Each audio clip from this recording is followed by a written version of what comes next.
If you've been part of an organization for any period of time, the following scenario will surely seem familiar. You're sitting in a meeting and somebody comes up with a new idea. You think it's a good idea, and so does almost everyone else. And just when you think the group has reached a consensus and is ready to move forward, someone says, "Didn't we try that before, about 15 years ago?" The person then goes on to describe how the initiative they're referring to turned out to be an unmitigated disaster, with the direct implication, of course, that you would be crazy to ever try doing something like that again. Not discussed, of course, is the fact that the organization has evolved significantly in the past 15 years, or that the market and world have changed dramatically in the past 15 years, or that the people who were associated with said failed project aren't even with the organization anymore.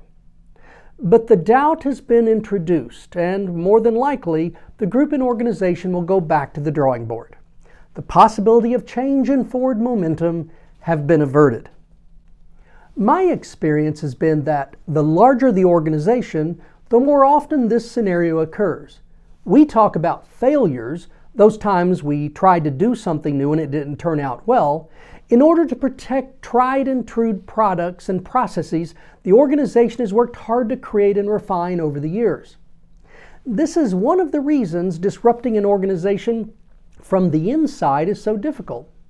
People at the organization are so heavily invested in the status quo that innovation and change can only be threatening. Threatening to their jobs, threatening to the products and processes that are so familiar to them, and as a result, threatening to the organization itself. But if change and innovation from the inside are so difficult, you ask, what is the path forward? While there are a number of options, two are pretty easy to see currently.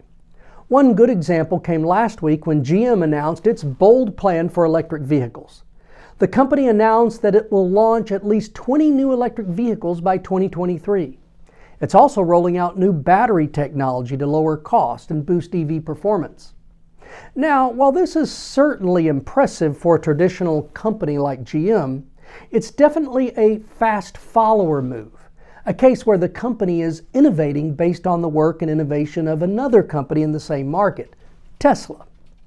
Only after Tesla proved the EV market, only after Tesla established customer demand and product preferences, and only after Tesla's market share became larger than GM's, did the much older and more traditional company decide to move so boldly into the new space. In other words, GM is disrupting its traditional operations and technology by observing and building on the work of a competitor, and only because actual market survival is at stake.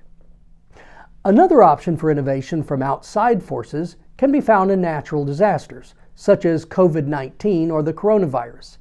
In the last week, the virus has forced a growing number of institutions to cancel face-to-face classes and move all instruction online. At the same time, many academic conferences are canceling in-person meetings and shifting to virtual solutions. This is forcing an acceleration in the adoption of lesser-used modalities and pushing them further into the mainstream. Now, we don't know how disruptive or how lasting the coronavirus will actually be.